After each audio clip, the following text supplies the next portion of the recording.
I do not see reserved written there, so please, let's move forward. I really want to urge us to move forward so we can have a more compact room.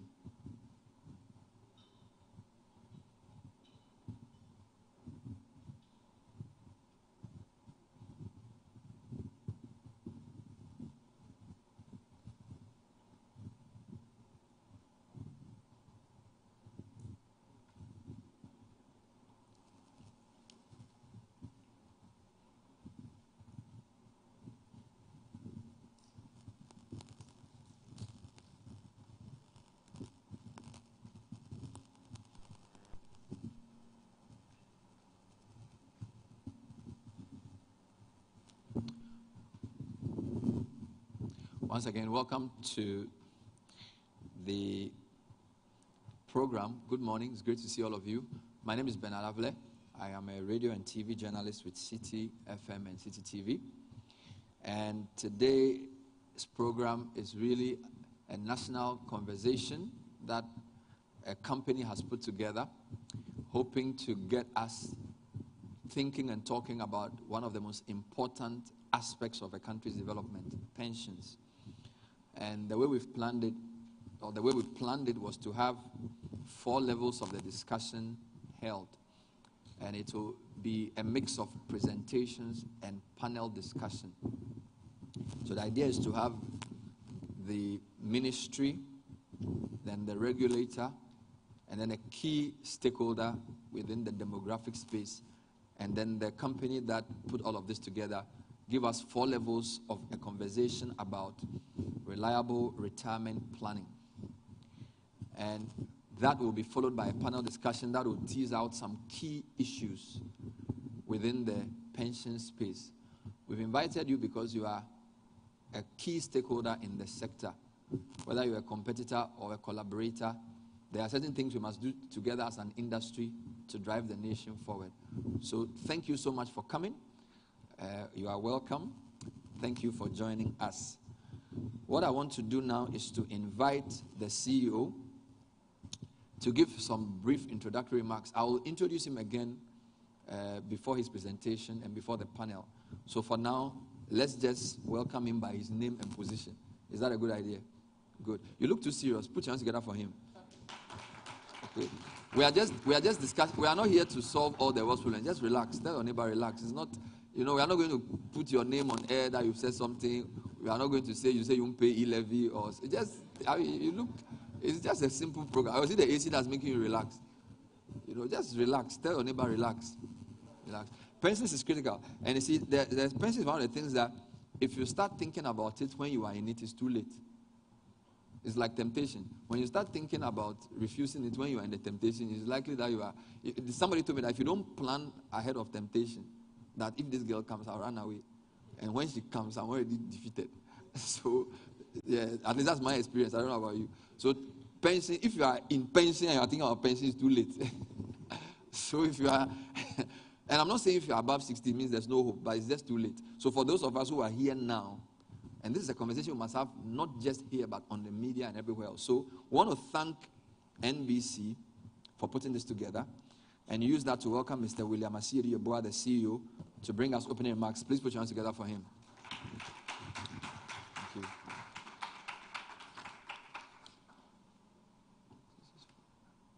Thank you, Bernard. And I'm glad that you've also established the fact that the planning starts right from now.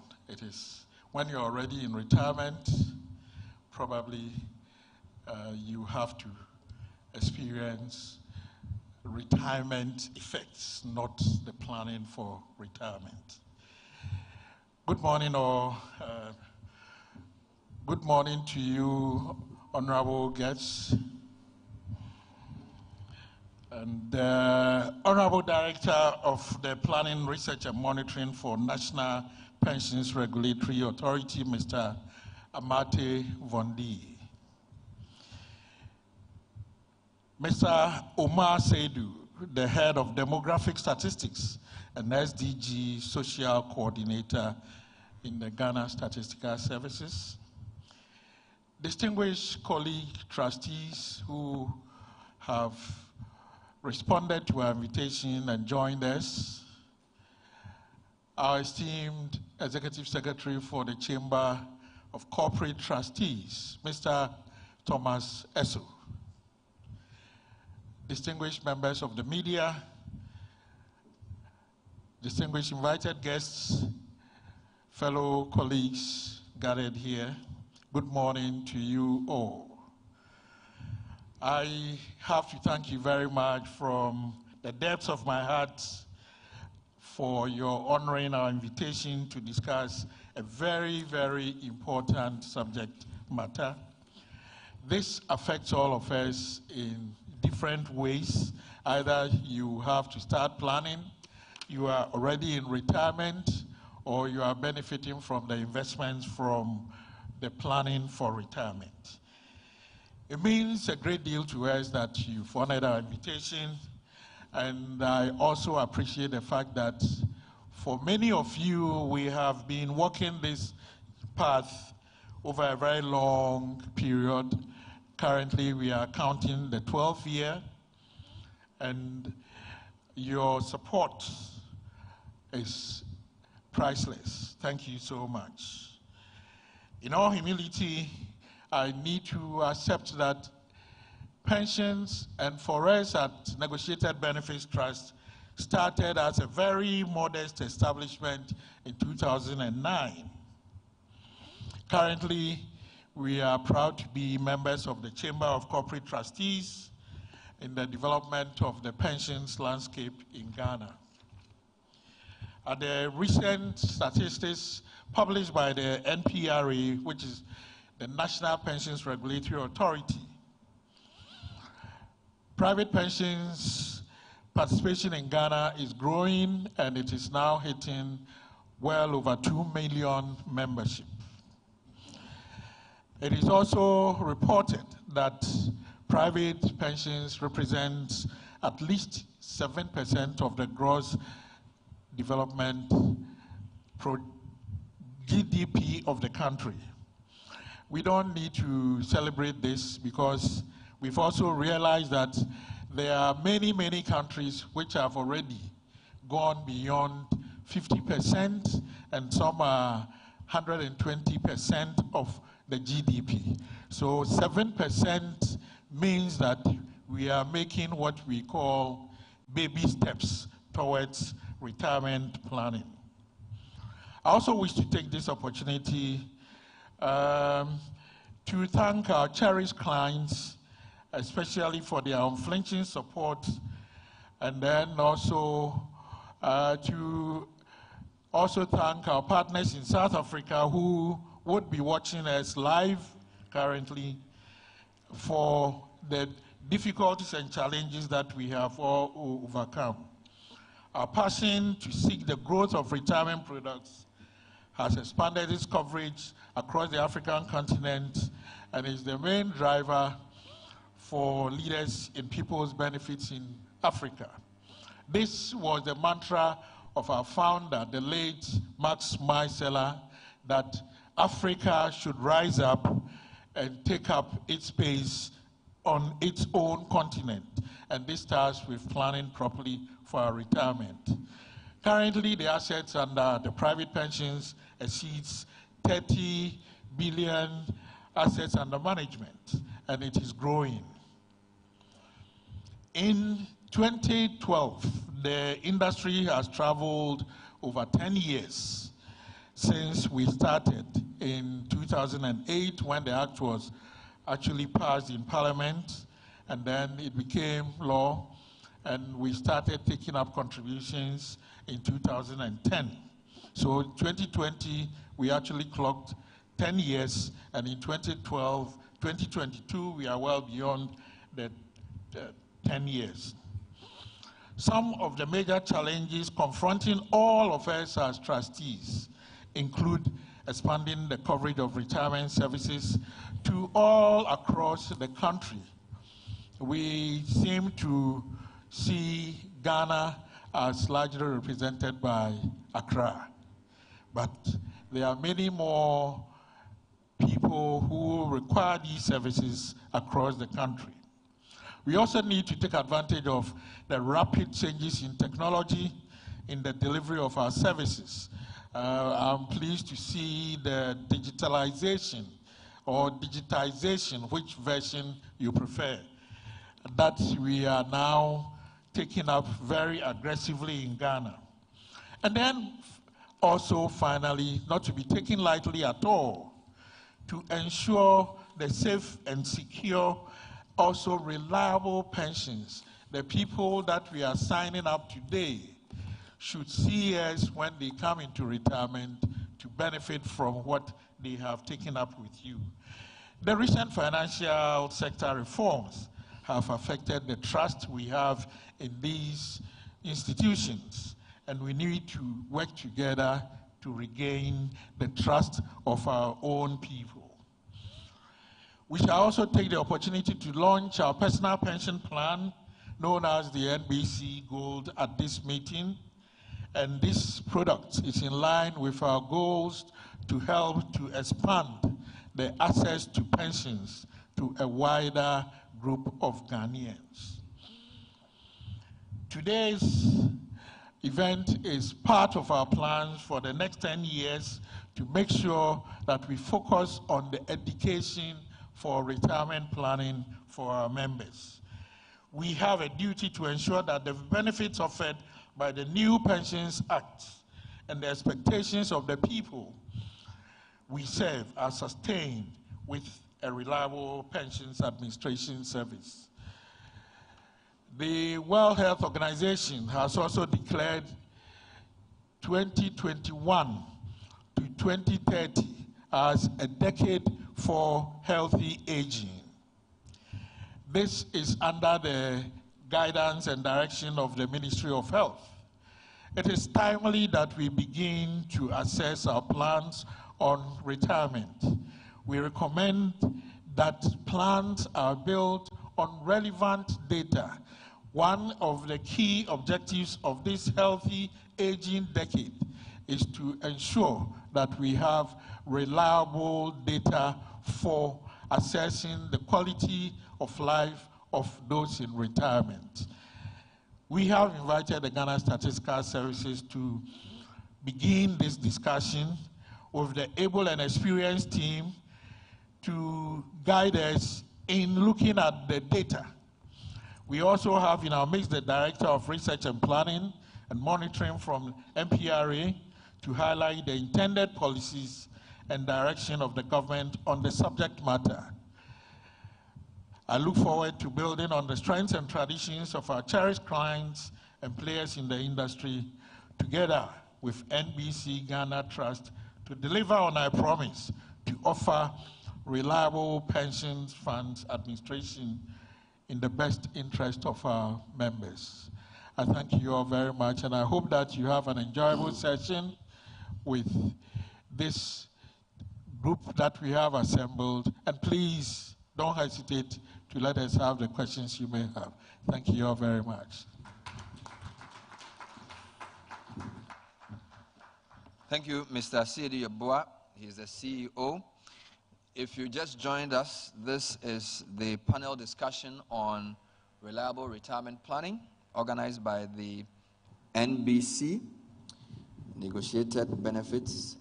And this program is live on Accra FM. We're live on Accra FM. We're also live on Facebook. We're streaming live on Facebook. And we're also on YouTube. So if you are not supposed to be here, either way, keep your mask on, or don't, when the cameraman comes, give him a warning. But we are live, so everything you say is there. But it's great to have you here, friends from all over the sector. As CEO said, we really have layered this. So the first level is the national level. We were hoping to have the ministry here, but as you know, there are a lot of issues, strikes and things, so they were not able to join us. But I'm sure the issue of government policy around pensions will be brought up. So it will still come up. We also have the second layer, which is the regulatory provisions governing the administration of pension funds in the country, which MPRA rep will deal with. Then one of the important discussions to have is the statistics of the aged population. People who are 60 plus, what are their socio-demographic characteristics? What are the economic circumstances? And then we'll tie everything together with what kinds of programs and plans and planning do we need to get these people a decent, dignified pension. And that will be in the form of both presentations and a panel discussion. So that's the plan we have for today. So I'm going to introduce each speaker. They will do 15 minutes of presentation, very fast. Then I'll put all of them together and have a panel discussion. And I hope you will help me in the panel discussion as well. So we are starting with the regulator. And he will be talking about regulatory and administrative provisions in maintaining safety and reliable pensions. He has a very brief intro here. I think he knew I was the MC, so he gave a very short intro of himself because, when I was in the university, I went to, I don't know who advised me to study maths and statistics. I don't know who gave me that advice. But I found myself in Legon doing statistics at level 200. And he was my probability lecturer. The way I suffered, so I suffered. And so I don't even know what to ask him. Because I don't, the grade I got in his paper, I don't qualify to ask him a lot of questions. But I was a very good teacher. He would teach you nicely, but the questions in the exams, oh my God. So at the time I was working at Senate. You come in the afternoon, come and teach nicely. Then you go, nice man, but the exams. These days, he is the Director of Planning, Research and Monitoring Evaluation at MPRA. So he's a big man, serving as Director of Regulations in the past. We know what MPRA does. They are regulators. So ladies and gentlemen, please help me welcome my lecturer and our first speaker, Mr. Ernest Amate Von D. Put your hands together for him, please. 15 minutes, sir.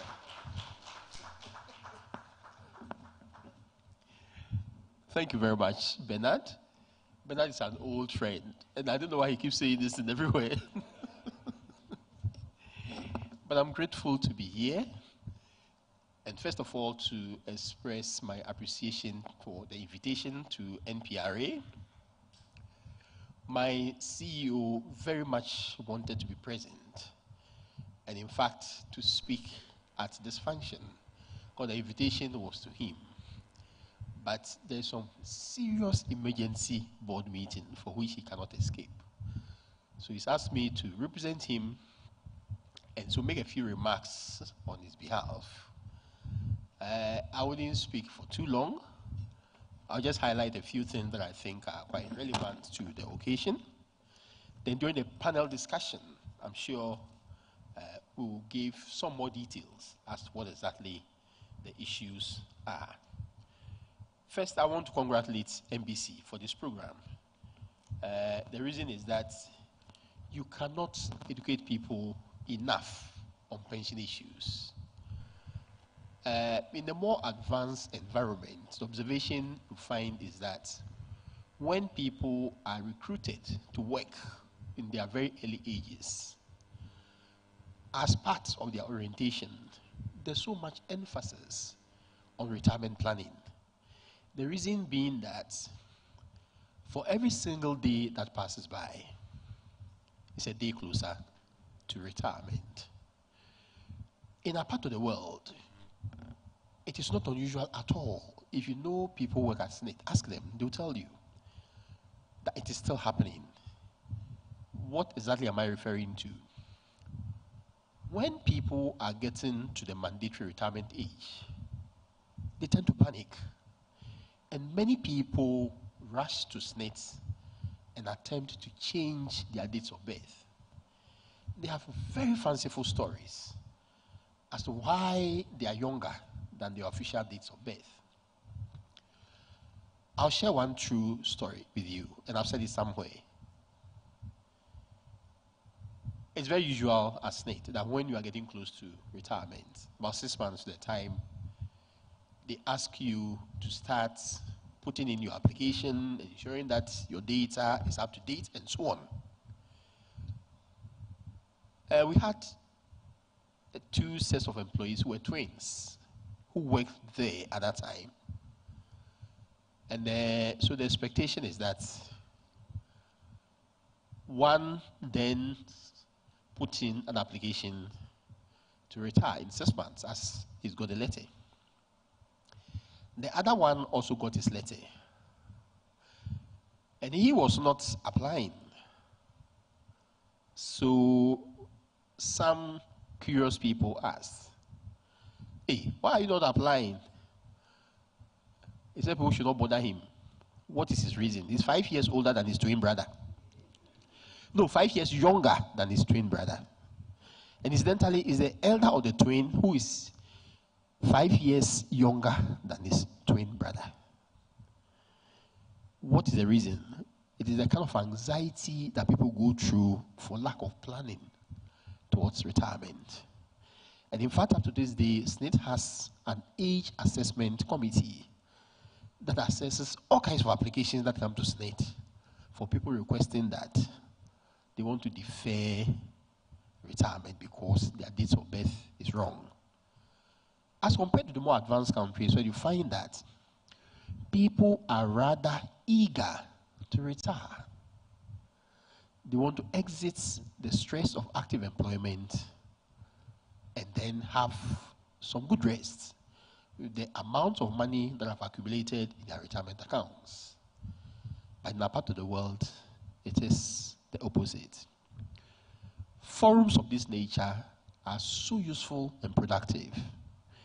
Financial literacy and pensions literacy in particular is a huge deficit in that part of the world and even the world at large.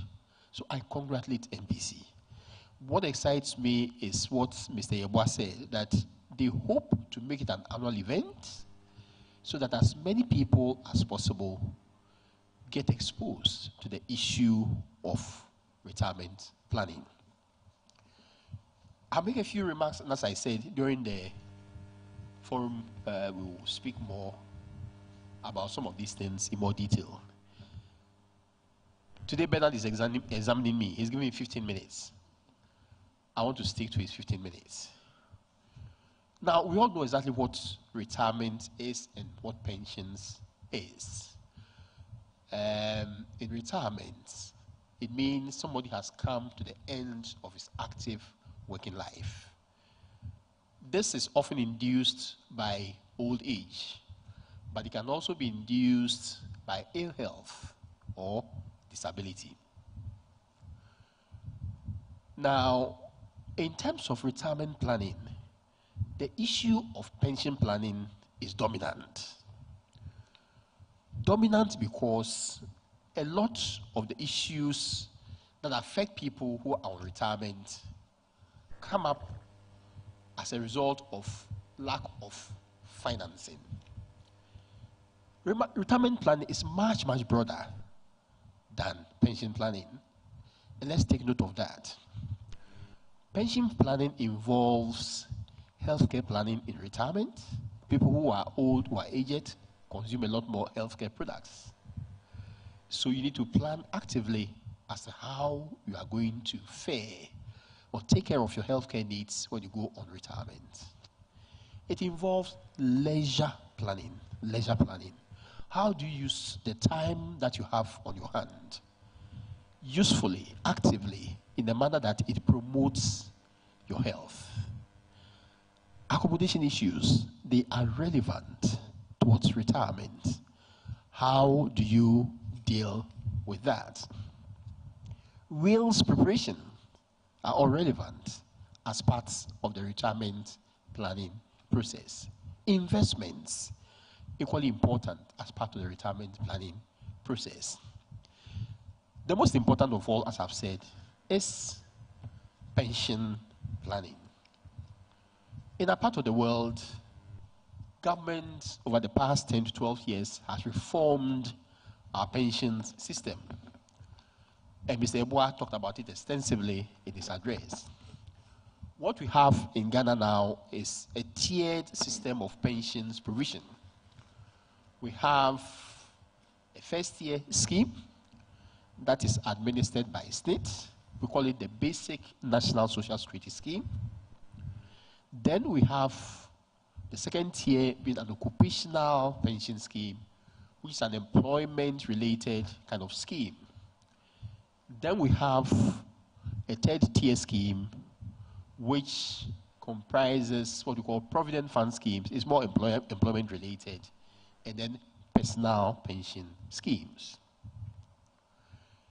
The assumption is that as you have multiple sources of retirement income, it enhances your retirement income security.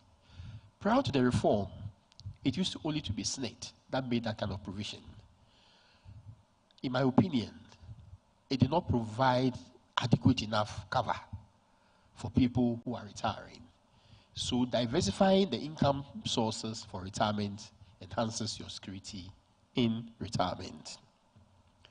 What is the role of the regulator under the Act? It's huge. It's huge.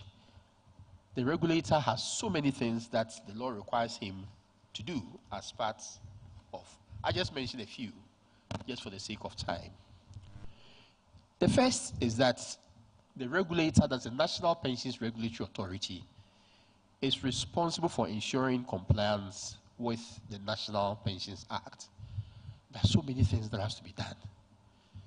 It includes regulating Mr. Eboa and his company. It includes regulating all the other companies as part of the process. It's a huge task. We're also required to register all the schemes, the private schemes in particular. I'm talking about the occupational pension schemes, the provident fund schemes, and then the personal pension schemes.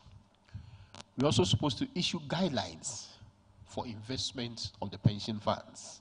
Really very important. Now, people take pension policies when they are young, usually. And they make contributions over 10, 20, 30, 40 years.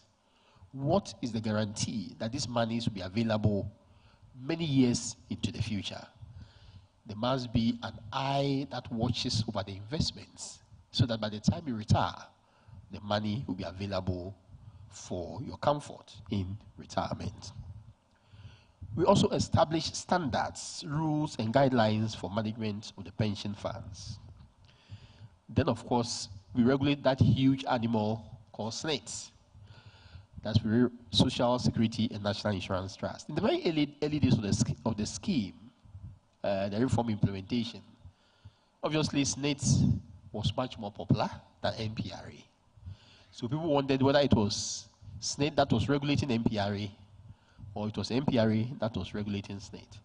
That was even worse because most of the leadership of NPRA at that time, all of us were seconded initially from SNET. We regulate SNET. We are also supposed to sensitize the public on all matters related to the various pension schemes. So in fact, Mr. Eboa and his team are doing part of our work and we are very happy because they are doing it for us for free. So we are very excited about that. What he's doing now are things that we should even subsidize him or support him to be able to do, financially and otherwise. But he's so kind, he's so nice, he's doing it to us for free. And we appreciate that. Let's give him a round of applause. We are also supposed to promote and encourage the development of the pension scheme industry in Ghana, advise government on the welfare of pensioners, and then also provide input on the overall policy on pensions in Ghana. So these are part of the mandates of the regulator as parts of regulating the pensions industry. Specifically, what do we do when it comes to superintending over the social security scheme? SNET is a huge animal. It's been there much older than most of us sitting here. SNET came into being in 1965, so it's been around for more than half a century compared to NPRA that has been there for barely over 10 years.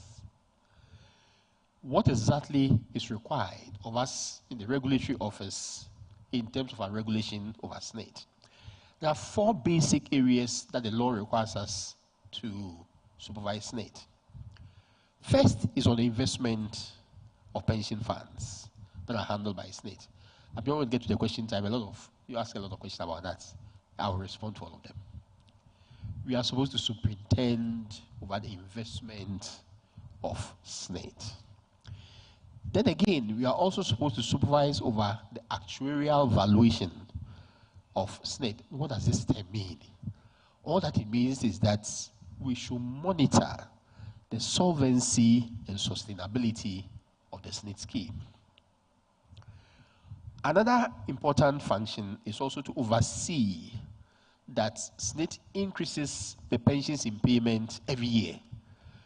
All the people on the pensions payroll, at the end of every year, prior to the first day of the following year, the pensions in payment have to be increased. The law says that they must increase it by the average increase in salaries over the contributing population. In other words, increase it by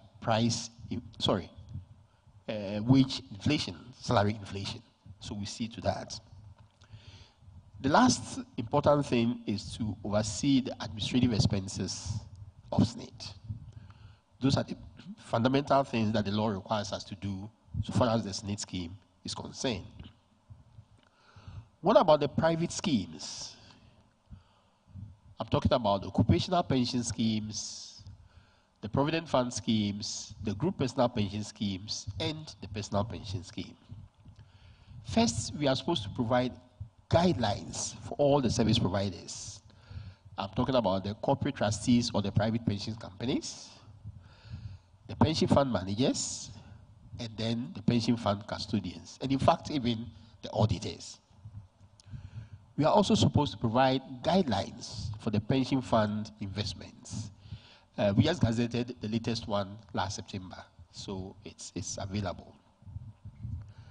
Then we're also supposed to analyze supervisory reports that we receive from all the regulated entities, either monthly, quarterly, and on an annual basis.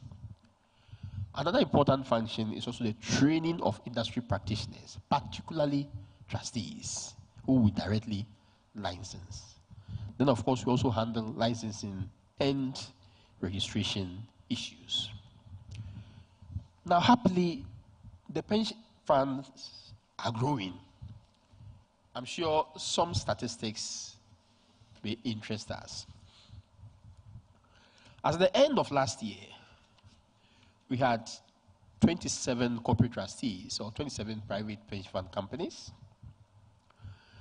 We have 40 pension fund managers.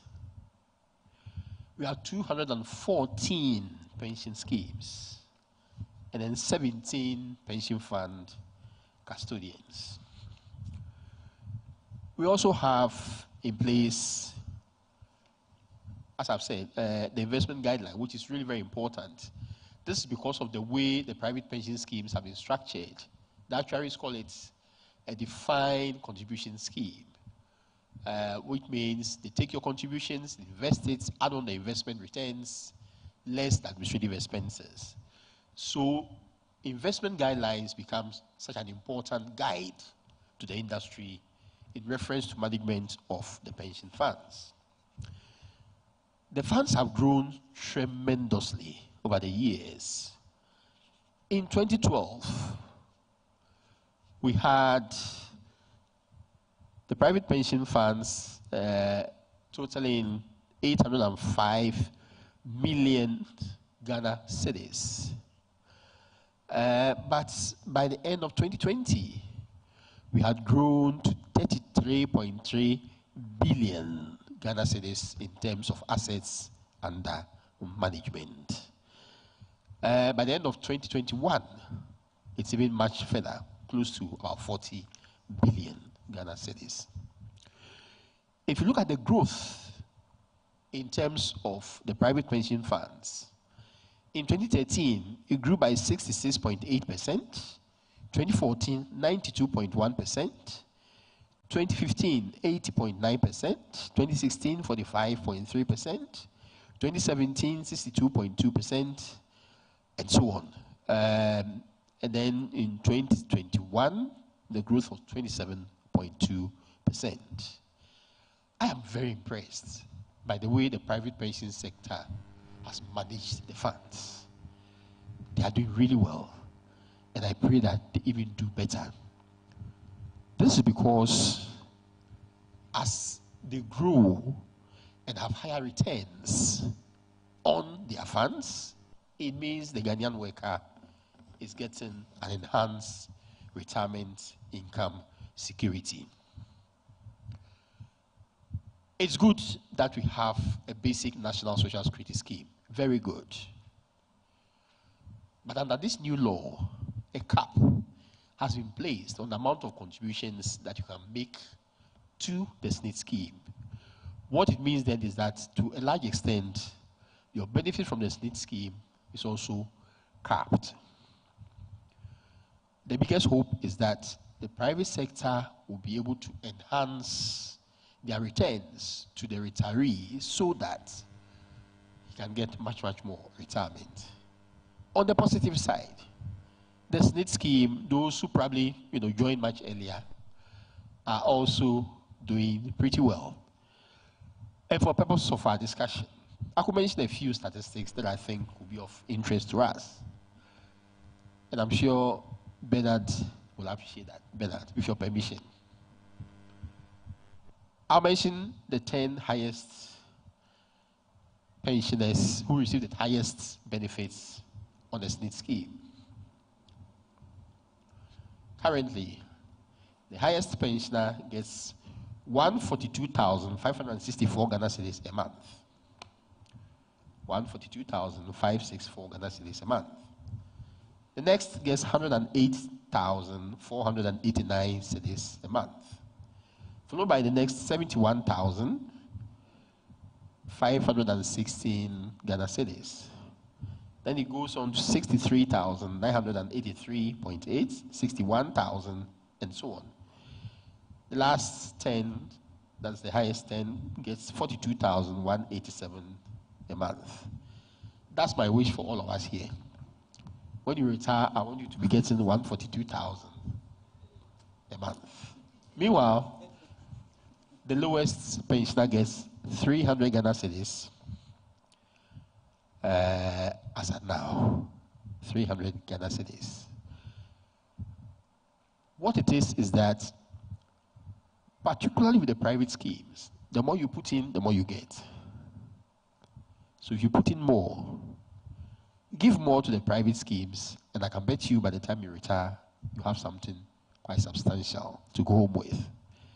The regulator is still talking to the National Insurance Commission to see how we can cooperate with the insurance industry so that those who receive very huge lump sums at the end of their active working life can have these sums of money converted into annuities where they will pay periodic monies, periodic sums, either monthly or quarterly basis, until the good Lord calls them.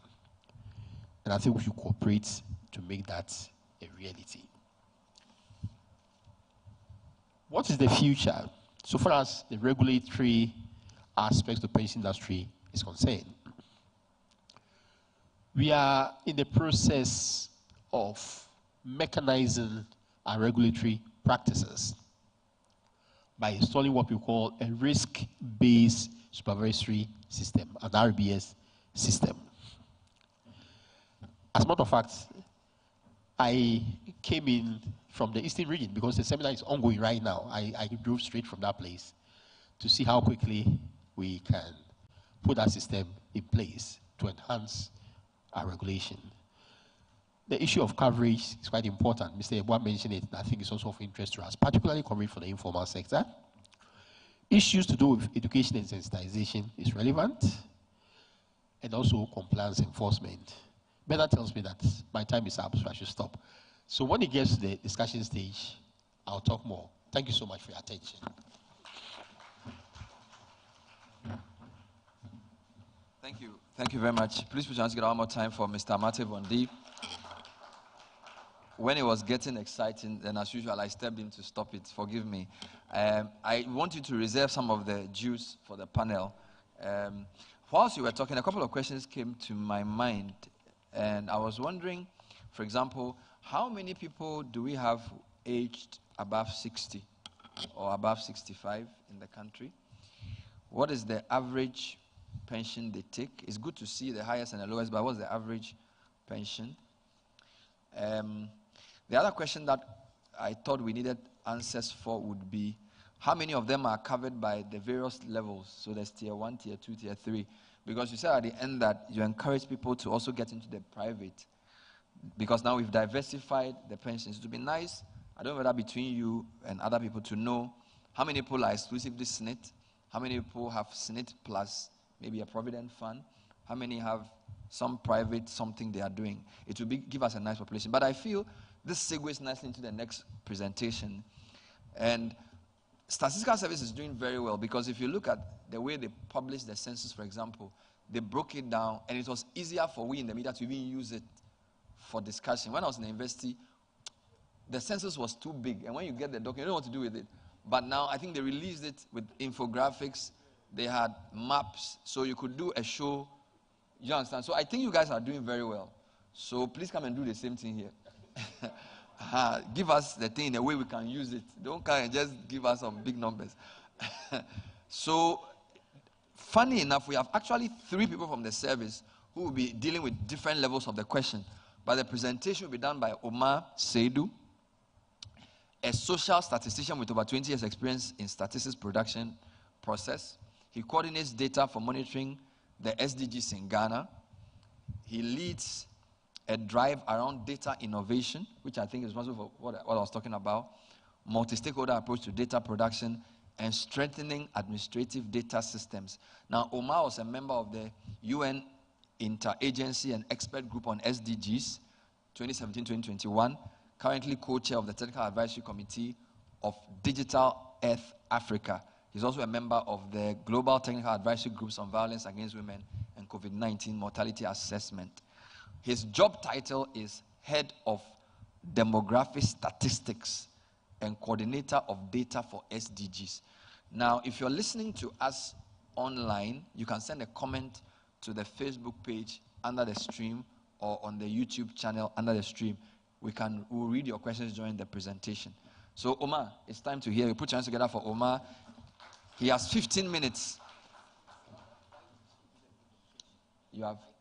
Oh, Vitus. Oh, Vitus will do the presentation. Okay, I missed that. So Omar will be guarding, will be watching as Vitus does the presentation, and he'll come in with some parts at the end. So Vitus Bobruno is a senior statistician at the GSS. His study areas are statistics and demography, holds a master's in demography and a Bachelor of Science in statistics. He's been at the service for 12 years. I also need to say that they also came with Jane Geraldo Akolache, principal statistician with the GSS. She's been there for 18 years, and she serves on the steering committee of the Child Sexual Exploitation Project, ongoing with the Ministry of Gender, and she's also worked in various areas. So, Vitus will do representation. Omar will come in with a few highlights at the end, and then Jane will join the panel to answer some of the questions. I think that's clear, right? Let's ask for Vitus Bobruno. Vitus, you have 15 minutes. May the Lord help you. Amen.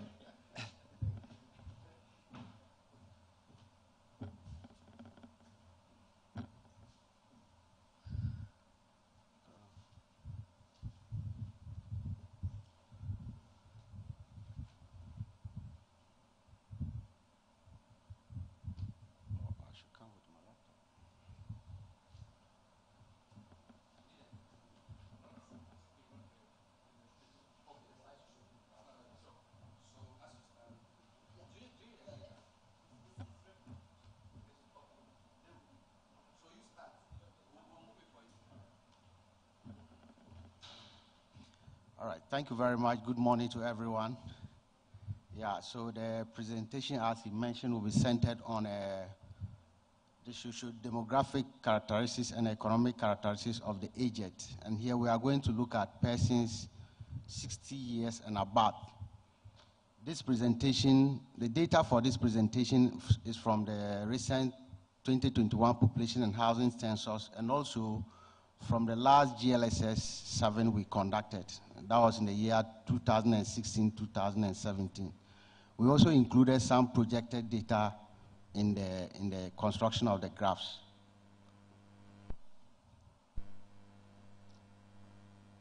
All right, so with the first slide, we have the population by age group and by sex. So all what we'll be looking at will be for persons who are 60 years and above. We are looking at the aged, the older persons. So this presentation is centered on the aged, nothing but the aged, people 60 years and over. Now we are going to look at their age groupings, and the age groupings is a 5-year age groupings we've made for this category of persons. So we started with 60 to 64, 65 to 69, and then in that form. Go back. Can you go back? Right. Go back to the first slide. So with the first slide, what we can see is that I'm not seeing my values. All right, so I'll jump to the second graph. So the second graph is giving us the disaggregated components of male and female. And generally, as we can see, per the second graph, we have more females more than males. And actually, this is not out of place because after the census, we realized that in the country, we have more females more than males. So if in this case, in the case of the aged, we have more females more than males, it is not out of place. So if you look at the blue and the red color, we have the red color showing being longer than the blue, and the red is for the females, right? So if you look at all the values for the red, they look higher or they are higher than that of the blue. And what it's telling us is that we have more females who are aged, 60 and above in the country than we have for males. Next slide. Now this trend in the population for persons 60 years and older too. So the first one is the composite line trend. When I say composite, it is made up of both male and female. Now from 2010, you see the value there. What it's telling us is that there has been some steady increment or increase from 2010 to 2021. But then between 2010 and 2021, the values there you see are projected values. But the extreme ends are the actual population figures that we had for 2010 and 2021, right? And below that, we've decided to break it down into male and female trends. So the red is for female, and the deep blue is for the male line graph. And the red is above the blue, telling us that the values for the males, the females, are higher than that of the males. So that is why the line for the red is a little above the deep blue. And that red is for females, telling us that we have more female aged population in the country than we have for what? Males. Now, if you go to the extreme right, we have two bars there. One is from 2000 to 2010, and here we try looking at the percentage change in the aged population between the two censuses. That is 2000 and 2010. What was the percentage change, the increment that came in? How many people moved into the aged population after 2010, after the 2000 population? And so between 2000 and 2010, how many Ghanaians moved into the aged population? And here we started from 60 years and above. So you realize that the percentage there went high. That's 26.5. That's approximately 27%. And for 2010, between 2010 and 2021, the number of people that moved into the aged category or aged group in Ghana was what? 15.3%. I hope that's clear. Right, next slide. Now, this is the employment status of persons 60 years and above. And what this diagram is telling us is that for every 100 persons, older persons or aged population, we have more than 50% of them being what? Employed. I don't know why the numbers are not showing very clearly here. I should use this. Okay, great. Yeah, all right. Thank you very much. Yeah, fine. So for the first diagram, which is employment status for persons 60 years and over, we have more than 50%, which is 60 out of every 100 older people are into what? Employment. At that advanced age, they still work. Why are they working? Right? And then we have 39% who are inactive. They are not seeking for work, and they are not availing themselves for work. Then we have 1% who are what? Unemployed. Now the question is, why are people still working after 60 years? They are still in active economic activity. Is it for pleasure, or is it for livelihood or survivorship? Right. The next diagram looks at marital status of persons 60 years and older. And it is interesting to know that at that advanced age, people are still together with their partners. They are married. That is more than 50%. So out of every 100 older persons we have about 52 of them still in marriage. And the next one is what? Widowed, 35 out of every 100. And out of the widowed, we cannot actually tell how many of them are females or males. If we want to do that, then we have to interrogate the data further. Next slide. Now here we try looking at the occupation and an industry of these aged people. We want to know which economic activity are they into. So we have agriculture.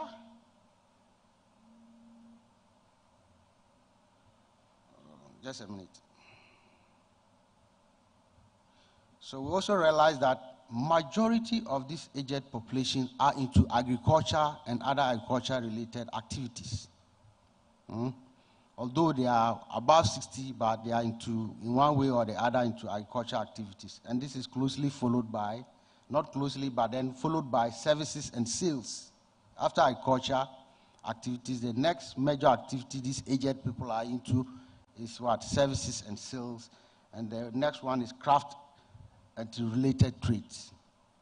Now, on the part of industry, once the person tax is into agri, definitely for the industry, it's a link.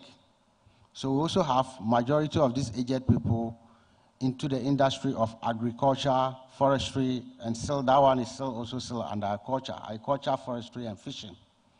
And the next is wholesales and retail services, followed by what? Manufacturing. With the next slide, we try to look at the expenditure pattern of these aged people, right?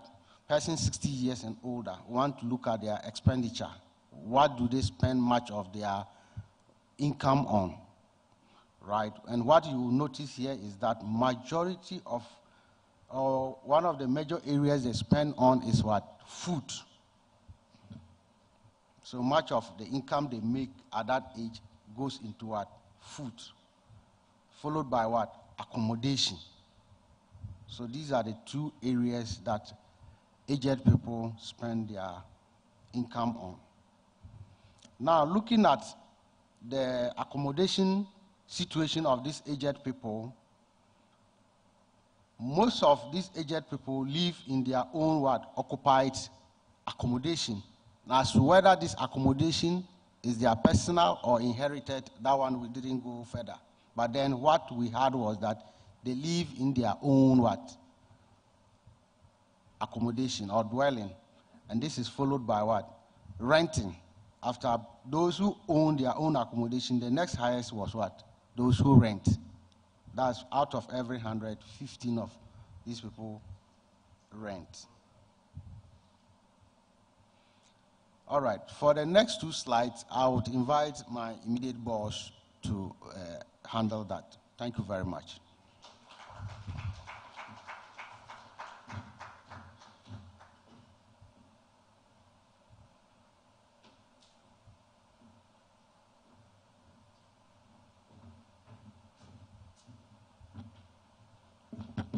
Thank you very much. Unfortunately, Vital's slides, I'm sure the system made it difficult for the numbers to be showing, maybe because the data is not on the machine that is currently being used. But we would encourage you to share the slides with everybody after this session. Yeah, so one of the key things that has happened in recent times is having the consciousness of the challenge of aging and the availability of data. And a part of the UN Sustainable Development Goals, we realize that one of the key challenges for countries is around disaggregating data to show the realities on the ground. I'm sure all of us here who knew about the MDGs, the Millennium Development Goals, we remember that Ghana was started to be the first country in sub-Saharan Africa to have achieved MDG 1, right?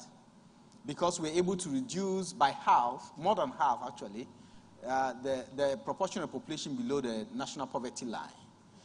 Unfortunately, for some of us who work with data, we say no, the country did not achieve it. Because we achieved it at a national level. But if you disaggregate data, you see that some regions of this country were worse off. And in 2015, when we did further disaggregation at the district level, you got one district in Greater Accra that had more than 50% of the population below the national poverty line. So ordinarily, if you do not disaggregate data, you do not see the value of the data. And so for that reason, with the SDGs, the UN decided to put together a team to advise countries on how to disaggregate data. Unfortunately, globally, not just in developing countries.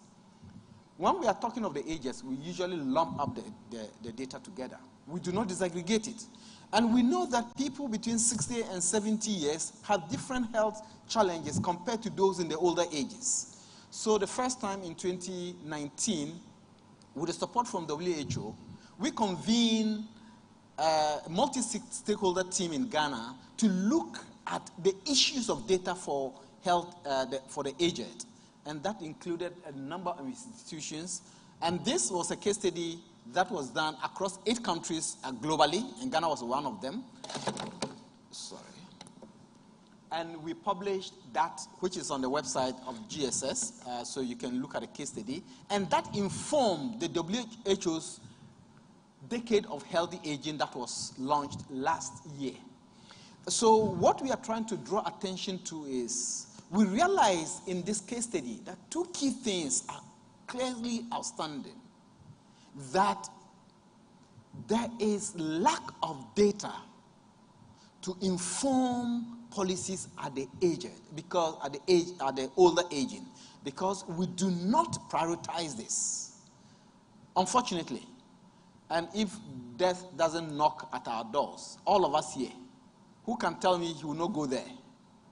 We are all going to go there. So if we do not pay attention to it now, then we should know that when we get there, we'll be in trouble. Then the second thing we realized is, through this multi-stakeholder work we did, was the fact that in some MDAs, like health insurance scheme, like SNET, there's a lot of data, administrative data for the older ages.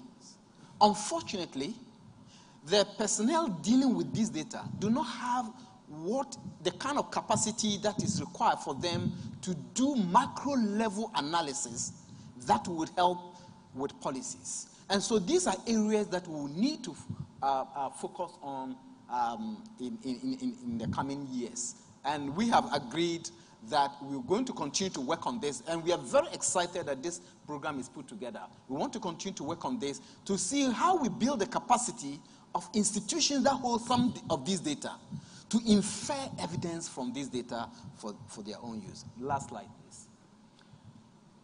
So, in all this, a few things are outstanding. And that is the fact that, given the fact that in Ghana now, our life expectancy is increasing, about 64. It means that the expectation is that more people are going to be in the older ages in the coming years. In fact, it's projected that by 2050, we'll have close to 6 million older people in Ghana. What are we doing about that? And with the charts that were shown by Vitus, more than 60% of the older people remain in active employment. Why are they still in active employment when they are supposed to be resting? And of that number, 2/3, that's close to 70%, sorry, 75%, spend their income on food and accommodation only. Food and accommodation only. And another, nearly 2/3 depends purely on agriculture. And you and I know that the agriculture we do in this part of the world is subsistence. So if 2/3 are spending their old age farming, then there is a problem. Is that a place where we all want to be? Is that a place we want our parents to be? Is that a place? So we expect that at this early stage in life, we will need to leverage the available data, the available evidence, and plan so that not only us here, but our relatives and everybody else would appreciate why we need to make the right investments now, so that when we are old, we wouldn't have to always be going again to the farm. Thank you very much.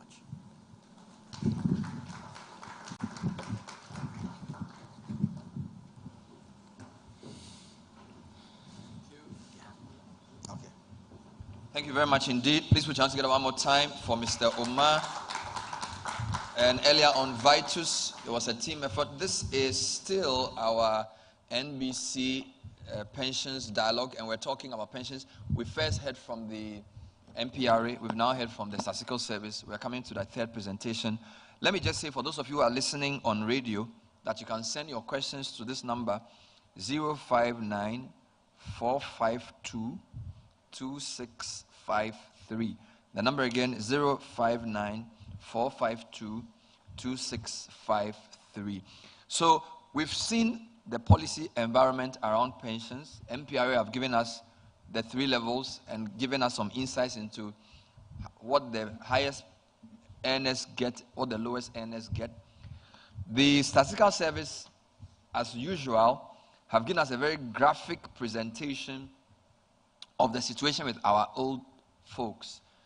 And if you look at the figure, a couple of things struck me there, that between 2010 and 2021, the share of the population above 60 has reduced from 26.5 to 15%. It's another way of saying that young people are becoming more. So we have to think a lot about what we are doing. Very important statistics we must chew on. And I think your last slide is very eloquent. 2/3 of them are in agriculture. A lot of them are still having to work, but happily they live in their own houses. Whether they inherited it or not is a good thing. So clearly somebody is thinking about housing. So in the same way, how can we get more of them to have regular income when they retire, so they don't have to be spending their own out-of-pocket money for healthcare, for example? So those are some of the points. So what we want to do now is to tie the loose ends. And for that, we are bringing the NBC. And what is it coming to do? Well, they will tell us some of the things that exist from the private sector side, from the product side, what some of the things they have seen is helping them shape their offering for our people.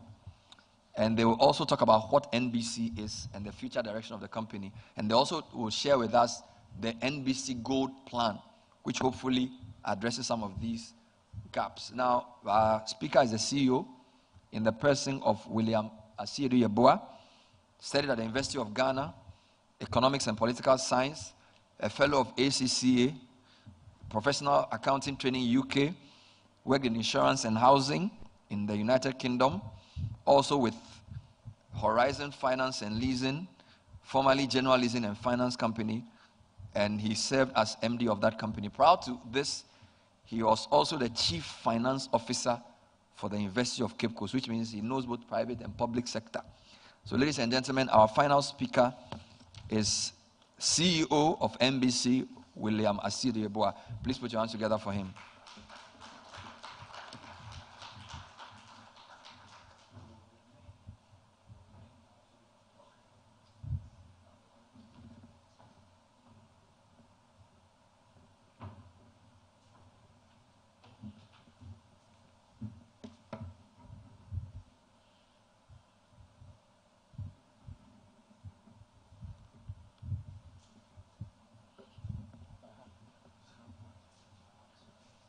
Yeah.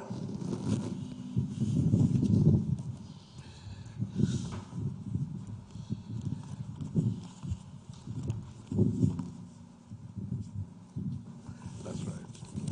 Let me take your time.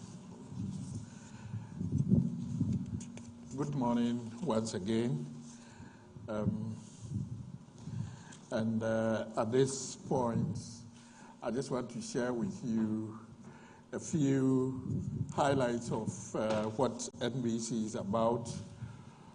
We would be referring to the slides on the board as we go along.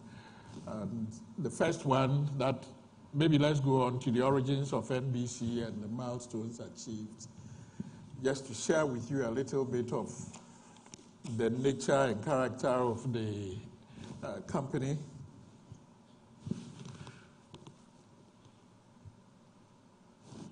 Can we go to the second slide? Right. I think, as we said, the industry is 10 years old, and similar to other corporate trustees, most of us started in 2010.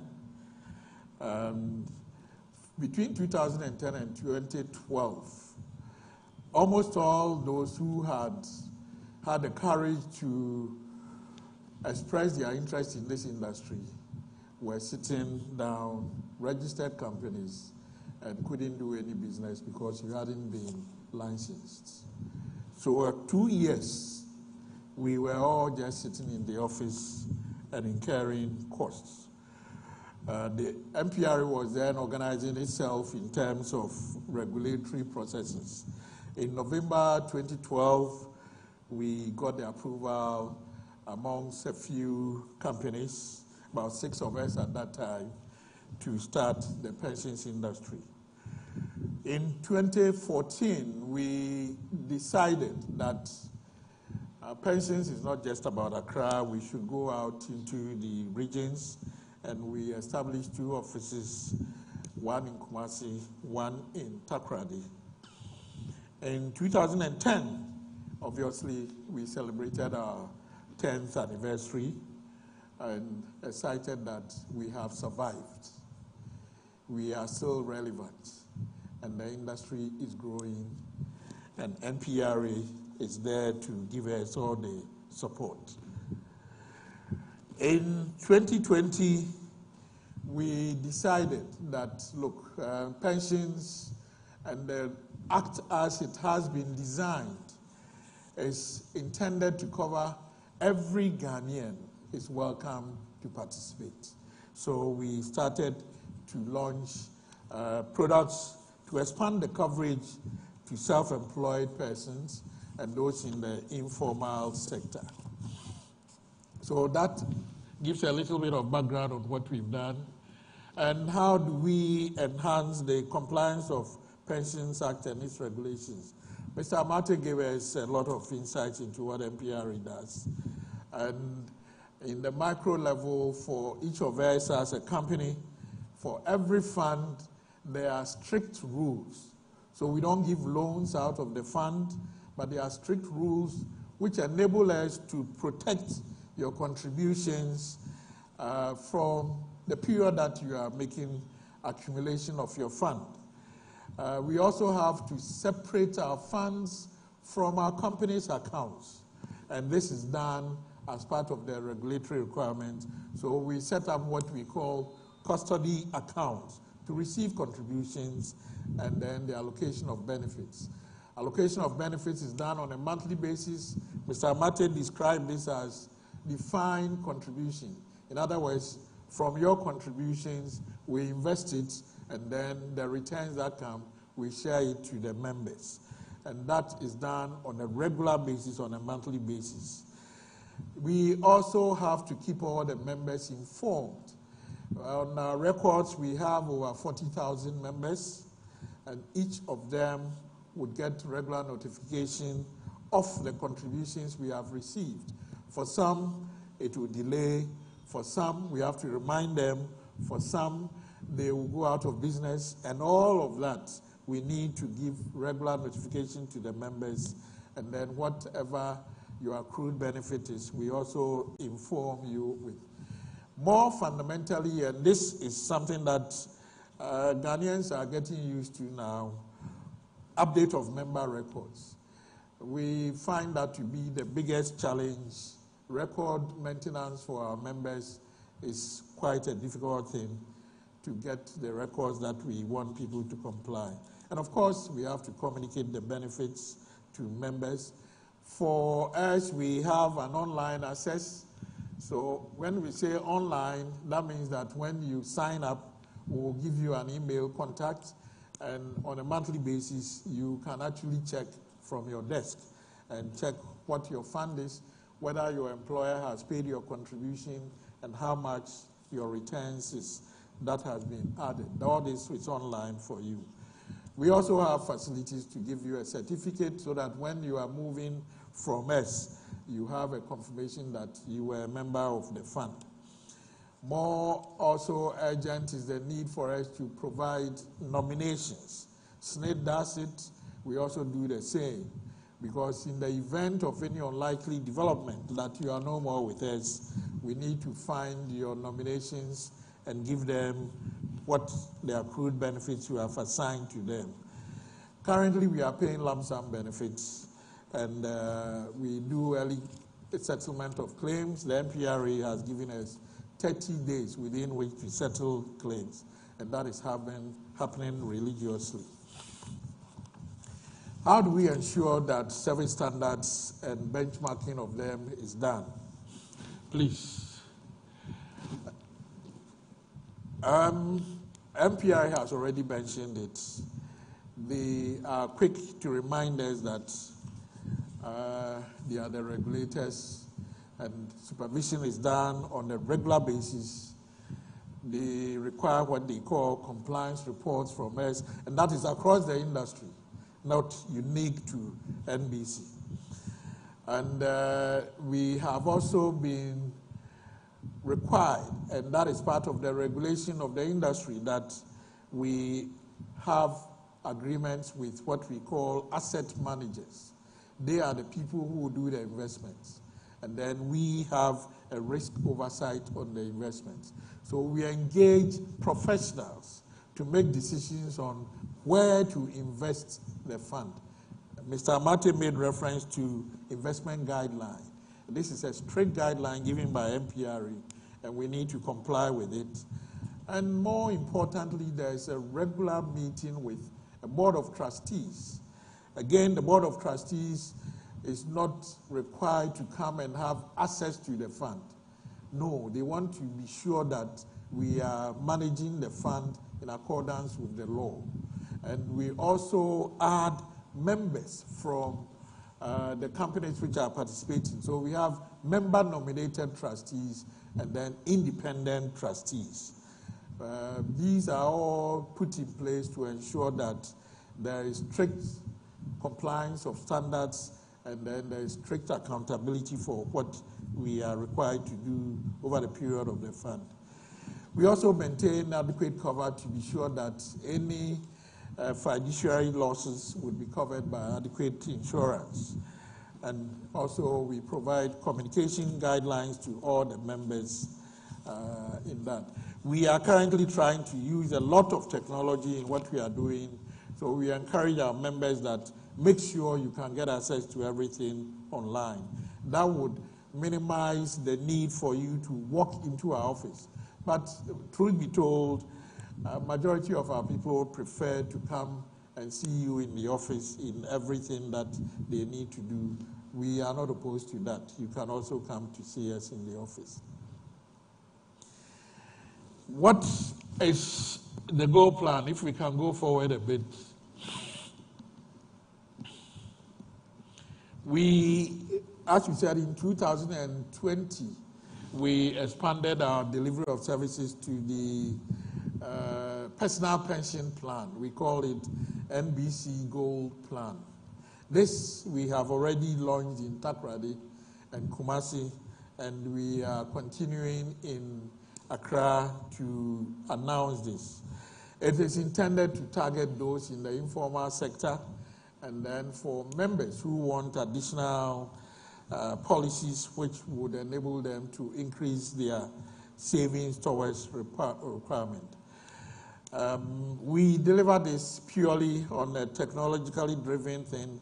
In other words, we want to use either payments by mobile facilities or standing orders so that we do very little cash collection. In fact, we don't accept cash payments at all. So everything is driven by technology. We also want to make sure that this is based on what you can contribute on a monthly basis. And you are allowed to withdraw every 2 years or the other if you want to make a withdrawal from your fund. The law requires that we put in a retirement fund and also a savings fund. The retirement fund will go for your retirement, and then the savings fund will go for your withdrawal options. So you will let us know what proportion, 50%, 50%, or you want to do 75, 25, so that you minimize the withdrawal. Most of the investments is on government bonds, and it is also regulated by the MPRA. And you can also revise. You may start with, we start from a minimum of 50 Ghana cedis, and then at the end of the year, if your circumstances has improved, you may wish to improve your contribution rates to 200. We have some making regular contributions of 300, 500, and some people start also from 100 cedis. So that is your decision, and that we are not going to force you to make a decision on that at all. That's your decision. Okay. So that is the goal plan, and I think we want to announce the starting of the goal plan now. If who is going to help me to do that? Ivan. Is that Mr.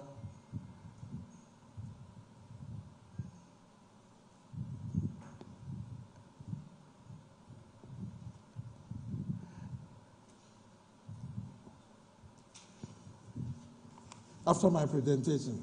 Okay. So I will then complete this. This is my assignment to give you highlights of what we do at NBC. I've tried to make it a bit broad because I know that I have a lot of people watching outside the country, and I also have a lot of other corporate trustees here.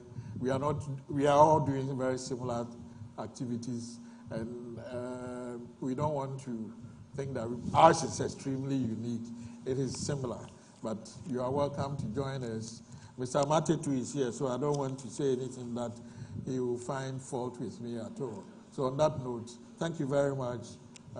Bernard, okay. Thank you very much. Please put your hands together one more time for him. We are still here at Labadi Beach Hotel. NBC is leading a very important conversation at this time on reliable retirement planning. We've seen the key issues with the law and what it empowers the MPRA to do. We've seen the evolution of pensions from simply a single SNIT-dominated sector to tier 2 and 3. We've seen the role of the private sector in all the various offerings, apart from the basic social security, the operational schemes, employment-based schemes, personal and group. So many nice things are happening in that sector. We've also seen there's a major gap between those who are paid over 100 and how much thousands, 42,000 cedis, and those who take 300 cedis. In that sense, averages don't do a very good job. You know, statistics, so there's a mean and the mode and the median. So I think in this case, the mode is more important than the mean, because the 142,000 and the 300, it makes nonsense of the mean, right? But that's why you guys created the mode. So what occurrence is most regular? All right? So some of these things are important. And then I think the statistical service presentation was also very good because what it shows us is that there is a lot of vulnerability for our above 60s. And the issue of their employment status, the fact that over 60% of people who are supposed to be retired are still working. Seriously. They should be traveling, visiting us to look after our babies and things for free. Honestly. Going to visit all the siblings in the US, taking pictures and skiing, not working for money. All right, so there's a problem somewhere. And then the issue of 52% of them are still married, not a bad idea. Economic activity, most of them are still in agric. And I think it's subsistence agric. I didn't see anything about formal versus informal sector. Because when you talk to pensions people, informal sector pensions is a very difficult situation. You have people who are working in Abosokai, he pays himself. If he was working at, Ghana Commercial Bank, somebody insists that his pension is paid. He's working as a store attendant, hundreds of thousands of cedis passes through their hands every day. They don't pay anything to pension. Then when they're about to retire, they are in trouble. So that was something I wanted to see. And then expenditure pattern. They are spending all their money on food. And I mean, seriously, at the age of 68, you are still spending all your money on food. There are so many questions in my head. So most of them live in their own houses. But the other question is, how many of them have proper health care? You alluded to that, okay? We allegedly have a national health insurance scheme. Allegedly because, look, all of you here, if your parents are alive, most of you still pay money for your mom to do physiotherapy, for your father to go and do some tests, and we'll be tired if it's an operation. If it's an operation that is above $30,000, all of you have to contribute and pay for it. So there's a gap. So my question is, first question to the panel is, having heard all this, is the private sector filling the real gap in pensions? Right? In a sense that, are we actually supplying service and getting people to prepare for the kind of future that Mr. Omar and his people have shown us? Are our products based on what the people actually need or what is profitable? That's my question. First question, so think about that question. Or maybe let me rephrase the question. What are the main gaps left in pensions that all the 3 tiers have to address? What are the main gaps left? So, for example, if 70% of them live in their own houses, then you can say housing is not such a big issue. It suggests that even if he's a messenger, he's contributed some money. By the time he retires, he has a small 2-bedroom in Kaswa. He's living in, he has his peace of mind. So maybe housing is not such a gap. So my question to you guys is, what are the main gaps that the 3 tiers have ignored, and how can we make it profitable and beneficial for companies like NBC to fill that gap? Please, do my questions make sense? Okay, so Amate Vodi, I'm starting with you. Do you notice any gaps in what the offerings are, and how can we deal with them? Please put his mic on.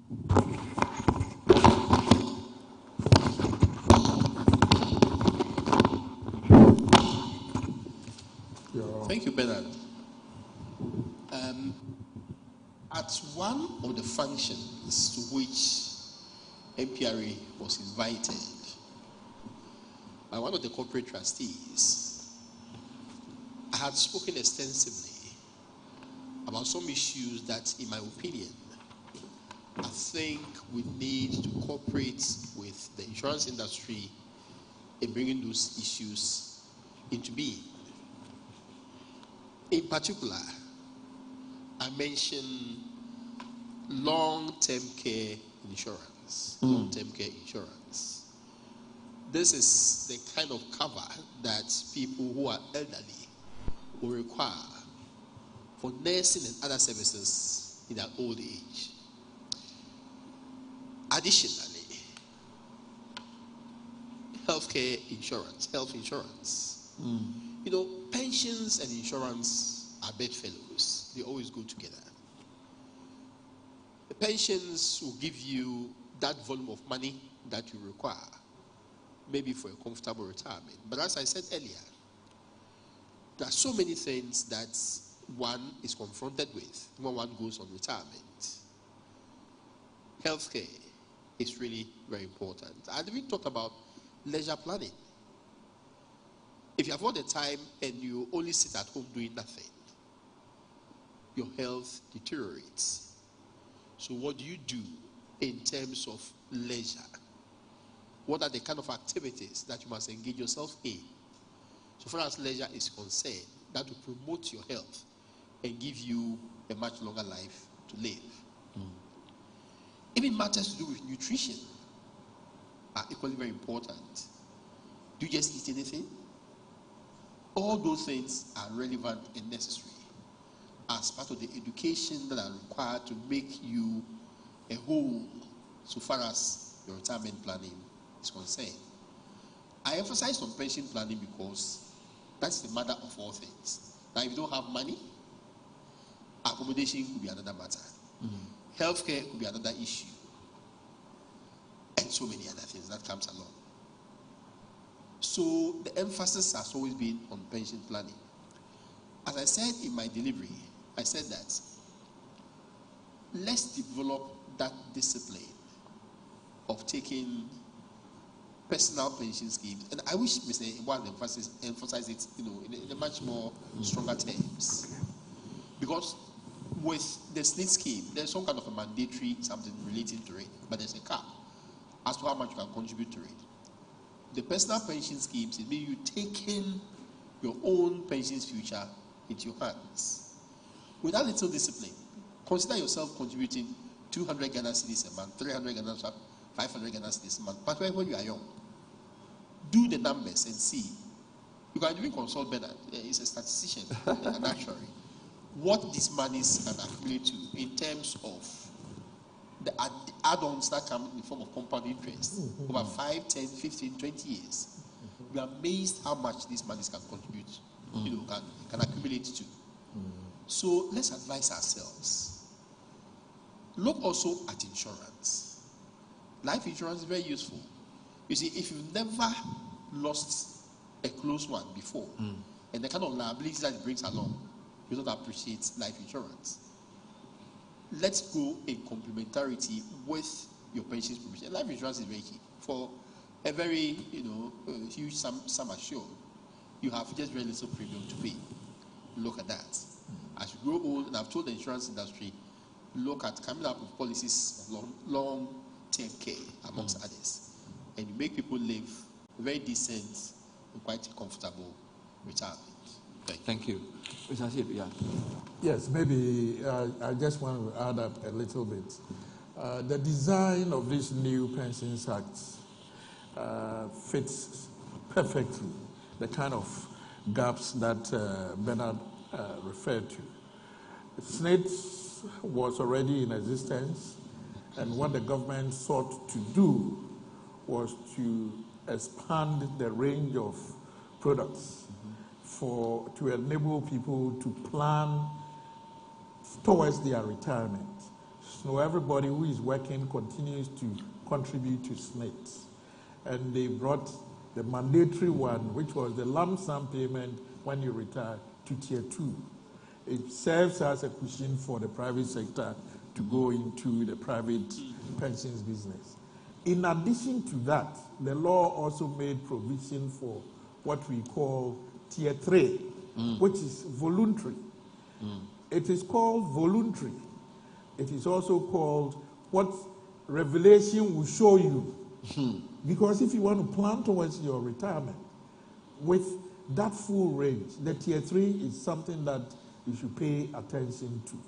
That enables you to take a tax advantage, 16.5% of your income, to plan towards your retirement. And it's also designed to enable you to enjoy the tax benefits over a 10-year period before you suffer any taxes if you want to cash in some portion of it. Currently, a lot of people want to cash in a lot because economic circumstances are dictating their decisions. But over time, I'm sure that with the tier 3, it will fill the gap. And within the tier 3, there are also different products that can be designed. Okay. And I'm sure a lot of corporate trustees have the personal pension plan, which we would launch in a few minutes today. Again, that is designed to enable you make decisions personally, that you are making regular contributions towards your retirement. I want us to recognize that pensions planning is a long-term savings decision. It's not pocket money.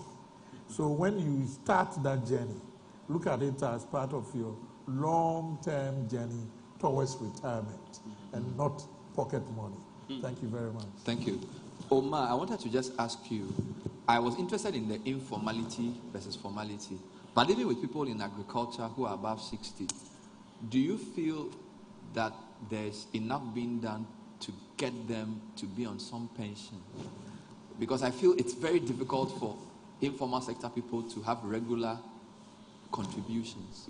So what are your thoughts on how that can be addressed?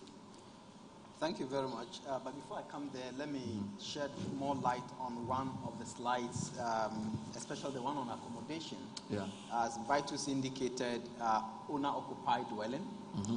But then we need to appreciate the fact that it may not necessarily be owned by the person at that old age. Okay. What it means is that the household within which that aged person is owns the dwelling. Okay. It could be the son, it could be the grandson, it could be somebody. Now, so if you go into more detail into that data, in some cases it's first generation households, second generation households, third generation households. And there are quite a lot of dynamics in there. If in some cases you live with your children and your grandchildren, there are some dynamics for aged people. So the fact that they live in owner-occupied dwelling doesn't mean that they have their own peace of mind. Exactly. So I just wanted to draw that distinction. Thank you for the clarification. Yeah, so, and in the issue of having over 60% of our aged people in agriculture, now the question I would have to ask is, in a lot of the discussions around bringing the informal sector into this pension system, how much of that focuses on people in agriculture? Because we know the chunk of our population is in there. And of course, for the businesses, it will be more it will be more expensive for them to target, areas where there are more farmers and trying to educate them on the need for this and that. The easy way for them would be to go to Abosokai, where you can easily have them and talk to them. But can we think of an incentive that would get them to engage with some other institutions that can bring this information to people at that level? Okay. And especially the information in the local dialect. Because a lot of engagements I have listened to is almost always in English. Okay. Right? And so that is where I think there would be the need, so that people need to begin to appreciate that even if I'm a farmer in my village, there is something I can do. Because a lot of cocoa farmers, they earn a lot of money when the season is up. So can we provide some level of education to such people so that they know when they take their money, they can make some investment towards their old age? All right. I wanted to ask the lady from Statistical Service a question. I saw something in your profile about working with the Ministry of Gender. I know they coordinate the LEAP program. I was wondering whether there are any lessons from LEAP that we can borrow in our pensions work. I don't know, that's a broad question, too broad a question, because I know that LEAP is targeted. LEAP deals with people who are very indigent, and it deals with elderly people. All right? So, of course, it's just a payment you make to them on a regular basis. But are there any insights from that LEAP experience that can inform how companies structure the way they manage their pensions? Or just share your general thoughts, because I know you are part of the team that worked on this. So the sheet with your name has disappeared. So you mention your name and then you make the contribution. Thank you. What's her name? Jane. Jane. So Jane, I'm inviting you to make a comment before. Please, make sure her mic is on for me, Jane. Yes.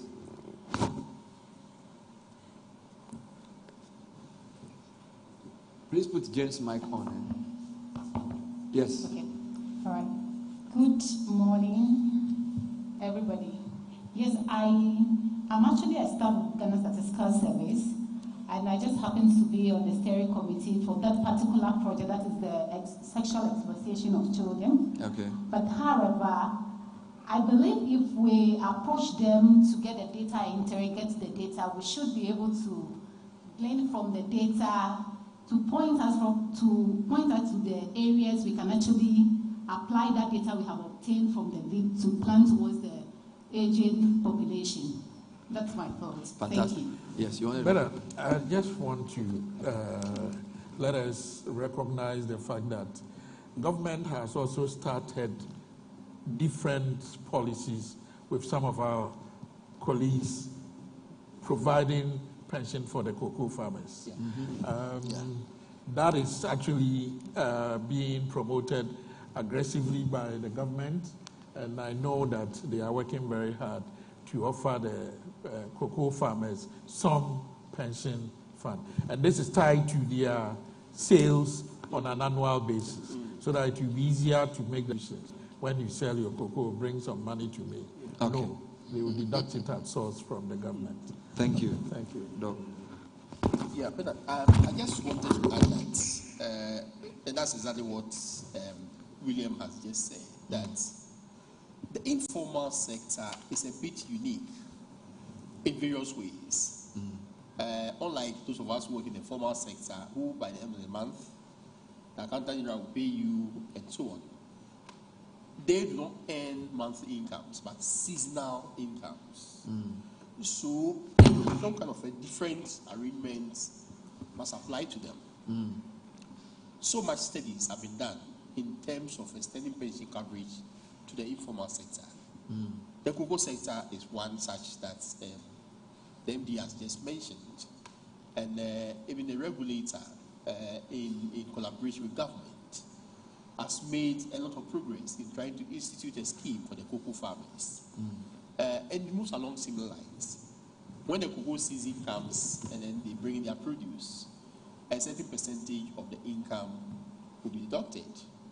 Cocoa board is supposed to subsidize their contribution, and that is supposed to be put into an account for them, appropriately invested, so that when they decide to go for retirement, that money becomes available to them as their retirement income. The scheme is still being refined, and a lot of work has been done as far as making the scheme viable is concerned. My hope is that we should be able to replicate that with other informal sector groups, probably the more organized ones, GPRTU, and all those kind of organized groups, hairdressers and beauticians, and all those groups who are much organized within the informal sector. Extend that kind of scheme to them, and the regulator is very much poised in promoting this kind of an arrangement. I've received a couple of questions from the online platform. I'll read them before I come to the floor. This question is from Matthew. Inflation and currency depreciation threaten retirement income adequacy. How are regulations and investment guidelines protecting our pensions from erosion of purchasing power of income during retirement? I think the question is clear enough. Okay. With reference to pensions in payment, as I said in my delivery, at the end of every year, those on a SNP pension, the requirement by law is that the pensions should be adjusted by inflation.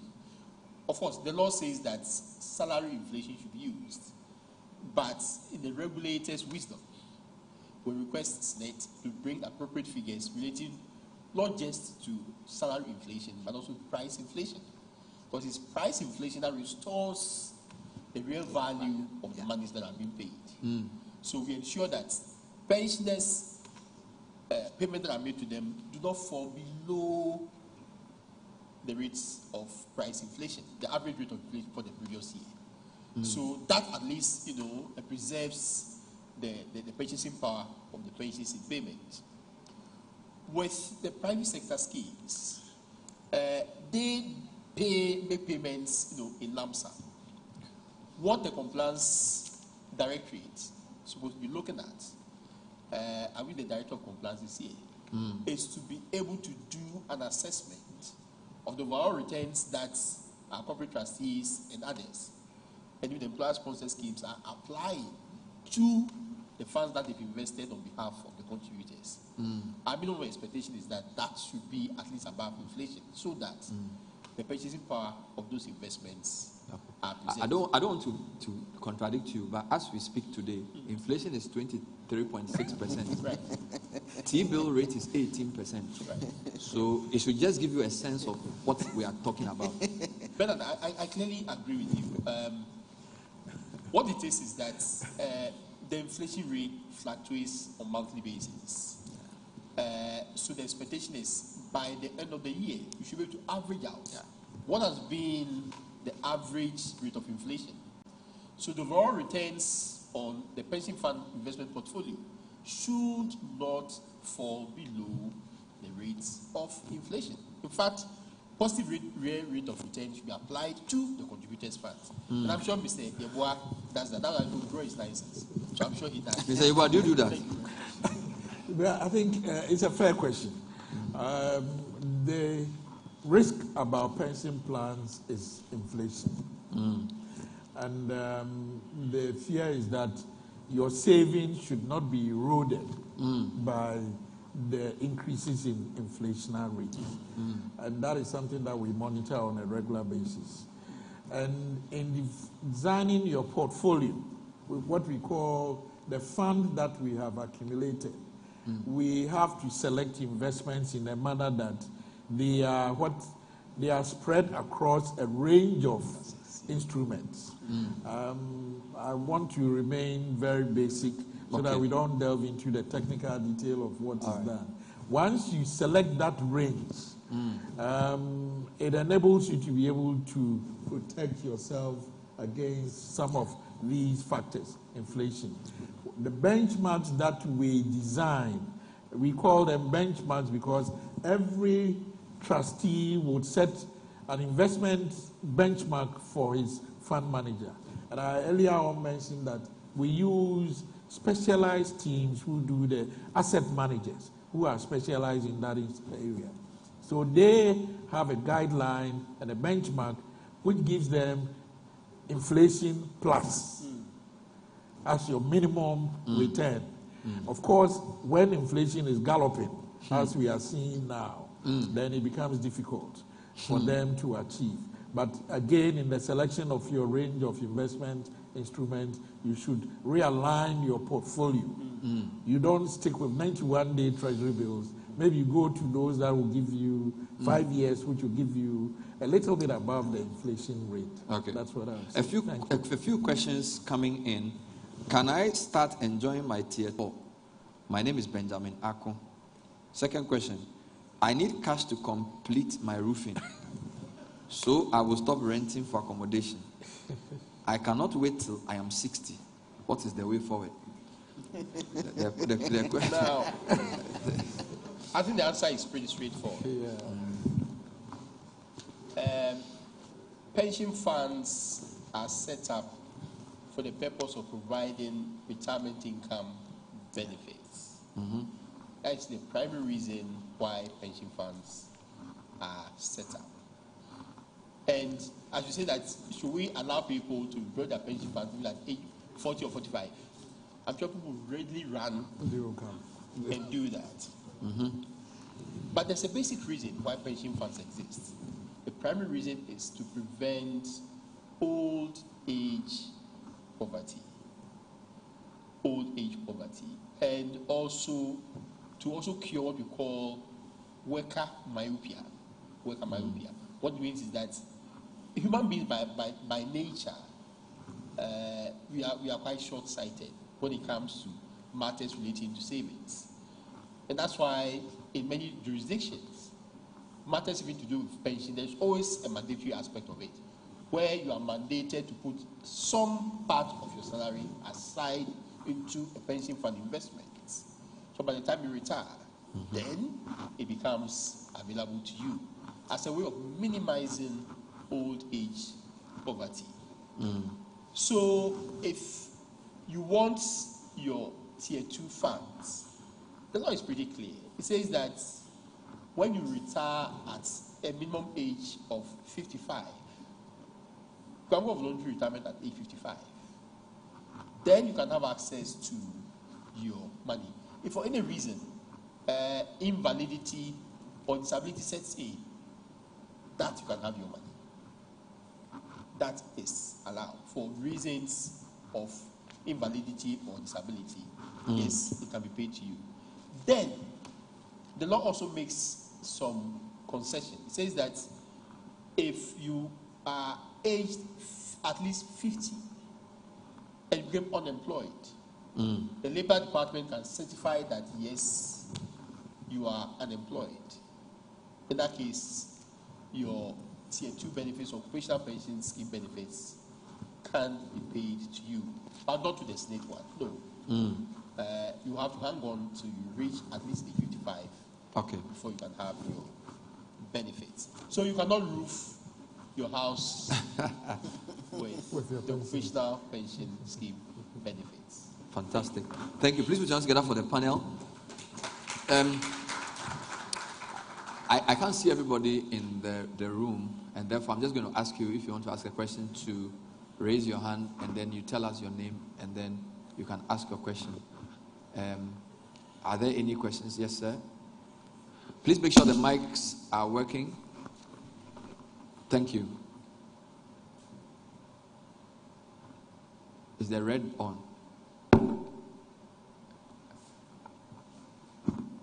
Yes, go ahead. All right. Good morning. My name is Enoch. My question goes to the statistician. I'm finding it very difficult to reconcile between 50% of the income of the aged being spent on accommodation, when 72% of them are not paying rent. It's a bit dicey for me. And then I would also recommend that if you can always, in the future, make a split between what is being spent on food, what percentage on food, and what percentage on accommodation. And then for the last part, the 72% that own property, not necessarily owning, but are not paying rent, can we see the data the last time the census was made to know whether or not maybe 90% was before but has reduced to 72, or maybe was 60 and has increased? That way we can always make informed decisions based on that. Thank you. Thank you. Yes, sir. Thank you very much. Yes, so actually on the slide, that the second part of your question was actually captured there. The difference between how much is spent on food and how much is spent on accommodation was different. Okay? So food was 60-something%, and accommodation was about 11% or so. So unfortunately, I think the system made it difficult for the numbers to show, so you couldn't see that. And the issue of the 70 plus and the 60, of all the people who are not working and all the people who are working, from the age 60 up, what percentage of them spend their money on accommodation? Now, on accommodation, if you are living in your own dwelling, then obviously you are not spending on accommodation. But for those who are not living in their own dwelling, accommodation. I hope you understand that. And I've usually said that, and forgive me, I'm bringing it at this point, but it's something I've generally always been saying. Ghanaians are lazy. You see, we have a lot of data because in this kind of session, we cannot present all the details. And statistical service 10 years ago is not statistical service today. We have millions of data points on our website. It's true. Even within the last few months, We have published over 13 different reports based on the census Yep. on our website. That's true. But people do not use them. And that is the problem we have. Because when data is produced and it is not utilized, it loses its value. I have Madame here from the National Population Council. That is one institution that uses the data a lot to inform program. And so we would want to encourage people, because usually we don't want to give you too much of it here. Otherwise, you would continue to be lazy. Right? So please, I want to encourage everybody to go to our website. And interestingly, now we have even big data on our website. We have data coming from many other sources that we published. And I bet you would appreciate the value of the data we have. And I'm sure many of the questions you may have will be answered when you interrogate the data. All right. Thank you very Thank you, sir. Any more questions, please? Yes, madam, in the front. Sure, the mic is on. Okay, hello. Yeah. Yes, so this question is to Mr. Amate Wundi. Recently, I was looking at the SNET financials, and it turns out that, or they mentioned in the financials that the current arrangement is not sustainable. And so I just wanted to know what are the plans, to make it more sustainable, so that when we retire, we'll be assured of some, benefits. Very good question, even though it's quite political, but I will answer. Yes, if you read the last actuarial valuation report, it said a lot of very interesting things.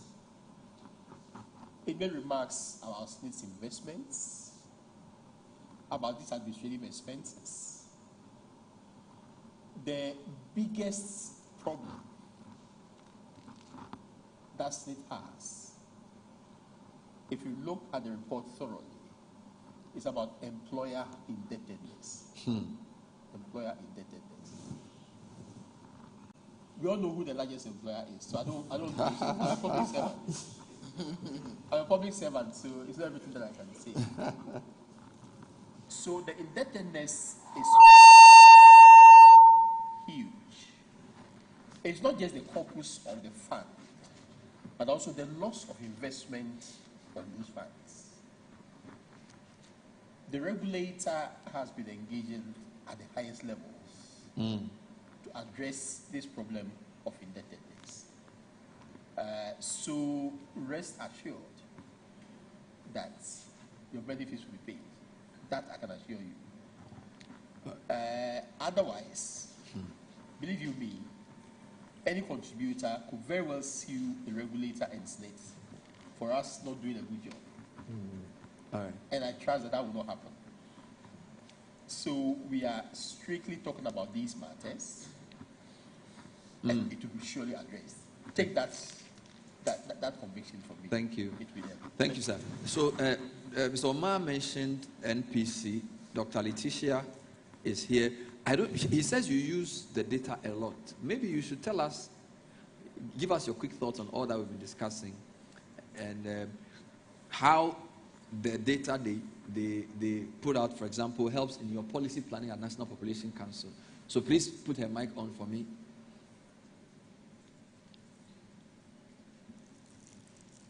The red has to show. Hello? Yes. Yeah, thank you, Bernard, for the opportunity, and thank NBC for inviting us to this program.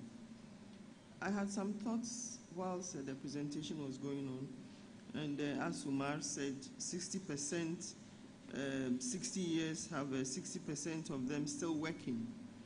And for me, that is not surprising, because I don't know whether they gave me the invitation because they knew I was near retirement.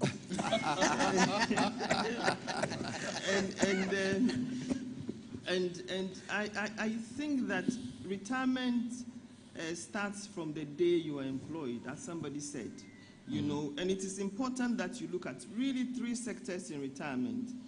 That is your health, and then the economics. Because the most important resource from the Population Council's point of view is health and time. And at 60 you retire, and so the time is up. And so, we all know, as a medical doctor, we also know that in retirement, that is where you have the highest bill in health, and then that is where you have the least amount of money. Yeah. And these two don't go together. So how do you start your retirement early so that you spend least on health? And so I'll bring my personal things inside now. So what I do and did years back is to take healthy life seriously, so that in retirement, you are still healthy enough. So because the 140,000, obviously we are not there. As a public servant, I'm not there. You don't get there. Even the last 10 is 40,000, and I was thinking how many months in active service I'm going to get 40,000. That's about half a year's work, and so retirement obviously less. So if we do not take these things into consideration early, then at 60 you will still be working. What I personally had I don't know, I thought now I think it was a retirement plan I had. I didn't know that it was a retirement plan that I had. I had my personal conviction that at 60, you should not be paying school fees. Because school fees, pension cannot support school fees. And so, even if you want to have a child, and I'm coming to my area, then at least you should have your last child by 40. That's the latest, according to my predictions. So that when you retire at 60, you will not be working to pay school fees. So then you have health and school fees out. So when you are giving small amount of money, you can cope with it. Otherwise, why would 60-year-olds be working? I came from South Africa last week. I met a teacher from Canada who was on retirement, and she is in South Africa for a 2-week safari. And then she would move on to Zimbabwe for another 2-week safari and get back to Canada in September. A teacher. A teacher. That is the planning that the woman has done. And she was telling me. And then I sit here and listen to our retirement, those who are on retirement, and they are expending majority of their money on food and accommodation. So we should know that retirement, you cannot prioritize retirement if you do not prioritize the beginning of life. If you do not prioritize birth, you cannot prioritize retirement because it's a continuum. And so if we will continue to have babies at 50 and 60, then we will have to work after 60 to take care of them. You know? So those are the things that were coming through my mind. You should have been in good health so that you do not spend a lot of money on retirement in health. And then you should also make sure that your expenditure is less. Like now, I'm not paying school fees because all my children are out to pay my own prescription. And so when SNIT gives me, I know I'll be getting maybe 300 or 400 a month based on my level. Then at least you would have a hobby that will also give you some money for your pension. So it is important that we plan from the beginning with the end in mind. Wow. And if we do not plan the beginning with the end in mind, then it's going to be very, very difficult. Now, a lot of the farmers, about 70% of our retirees are farmers. And I don't even know whether they are getting the 300 per month. And that is the majority of our people. So it is important that we look at the whole system from beginning to the end. Life is really not what you want, but what works. You know, and time and health cannot be compromised. So this is this Canadian teacher, primary school teacher, doing this. And I sit here as a whole doctor, a whole director. A whole director, and I'll be getting 300, and I'm thinking of probably but who told you are getting 300? Snail farming on retirement. So those are my comments. I think we really have to think systemic and not think in isolation. Wow. Because you can get a lot of money, even after 40,000, but what is the health? The most important is the health. Yeah. It's your well-being. Yeah. So how are we prioritizing that? So when we prioritize our children, we prioritize old age. If you do not prioritize children, you do not prioritize adolescents, you do not prioritize adults, you do not prioritize old age. Maybe we just prioritize the funerals. Thank you. Put your hands together. Wow. Okay. I think we've heard a lot of things. Sometimes when you hear too much, you get confused. So what I want to propose is that we should launch the gold plan whilst you are happy. Right? Because you seem very happy. The program is going well. You are enjoying yourself. So let's launch it now. Before The first day that you get employed. And I believe that even as we try to expand the frontiers and the knowledge and encourage people to take up schemes like this, I would like to also encourage employers and associations and, groups to take this very seriously. You can easily develop a scheme, even among ourselves.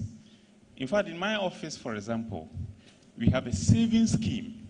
It is not compulsory, though, but we encourage everyone to contribute a certain percentage of their income into a fund that is purposely set aside and invested and managed by the staff themselves for retirement. And I think it is a wonderful thing that we can replicate across various trade associations and groups.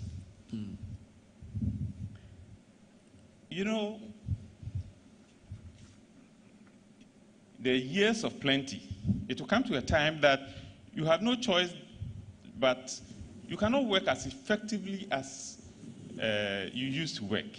And therefore, you would end up getting to the point where you have to fall on reserves, or you have to be a dependent on others.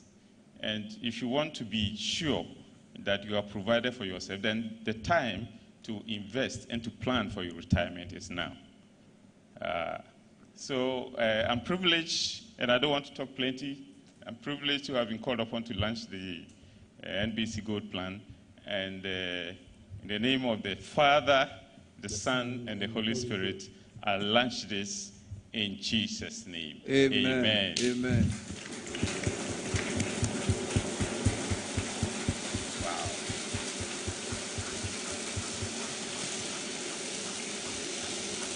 Wow.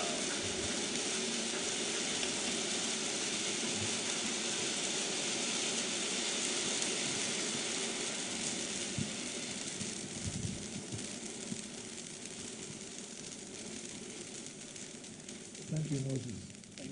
Fantastic. Please put your hands together one more time. Thank you so much. Well done.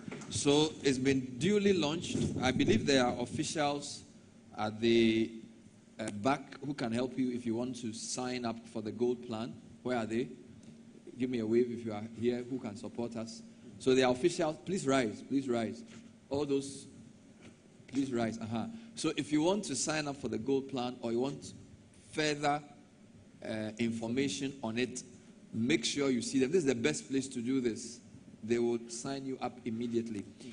We have also, thank you. So please, those of you who are supposed to do this, be at advantageous place so we can see you. We also have lunch in the foyer for you. So please don't be in a hurry to leave. We have lunch for you as well. We just wanted to acknowledge a few people as we wrap up. Obviously, our panel members have been quite erudite, and I want to say a big thank you to all three of them. I want to thank, of course, Mr. Amate Vondi, Director of Planning Research, Monitoring and Evaluation, MPRA. Thank you for keeping it simple. Put your hands together for Mr. Amate Vondi. Mr. Omar Seidu and your team from Statistical Service, which included Jane Geraldo Akolache and also Vitus Bobno. Put your hands together for the GSS team. I think the graphic nature of the presentation gave us a lot of food for thought. It brought it home. It brought the point home. And thank you for the changes we are seeing in the service. Statistical Service is doing a very, very good job indeed. And of course, the man who put all of this together, our CEO, very dynamic, Mr. Yeboah, Asiedu Yeboah, involved in the planning throughout the process. Thank you so much. Put your hands together for him. We want to also thank the following people for their support. Mr. Kwesi Wilson, Director of NBC Ghana. If you are here, give us a wave. Thank you, sir.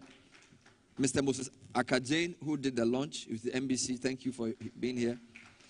Our Head of Finance, Mr. Mahama Wayu. Please give us okay. Doctor, okay. Dr. Mahama Wayu, thank you. Mr. Thomas Kwesi Eso, Secretary of the Chamber of Corporate Trustees. He's also here with us. Thank you. CEO of Republic Investment, Madeline Nete, also here with us. Give us a wave. Thank you. Head of Custody Service, GCB, John Eko Apia. Leticia Adeto, of course, Doctor, National Population Council. Thank you, Madam. Put your hands together for your contribution. You are not taking home 300 cedis. You are not taking home 300 cedis. Even I will not take 300. So you won't take 300. Also to acknowledge Agnes Emefa Balasu of CT Vet. Where is she? Thank you. Any other competitor to NBC who's here, give us a wave. Is Axis here? Put your hands together for Axis. What about Petra? Petra is not here. Anybody from Senate? Anybody from Senate? We didn't invite Senate. Okay. And any other trustee or custodian? Anybody from the industry? Where are they? Samuel, please put your hands together for Samuel. Now, if you want to sign up and you are listening to us online, I just wanted to announce a number for you to call 0307 022 257. 0307 022 257. If you're listening or watching and you want to sign up and you can't be here, 0307 022 257. And again, if you registered with us digitally, check your SMS. Now, we are very interested in your feedback. So, please check your email. If you registered at the reception, fill and submit an evaluation form so we can make the program better. We've sent an evaluation form to you. Please fill it in 2 minutes so we can get to improve the product. I think that's all for now. Thank you very much indeed. My name is Bernard Avle. Thank you for coming on the show. The video of this program will be available on YouTube and Facebook. You can like and share, and you can watch again.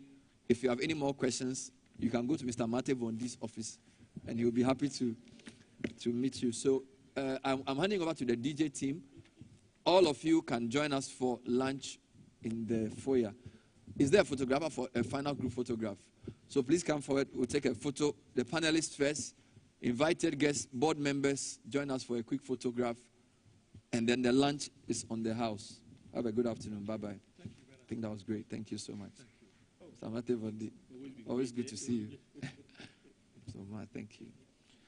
Photographer, please come forward. Mr. DJ, give us some music. Thank you.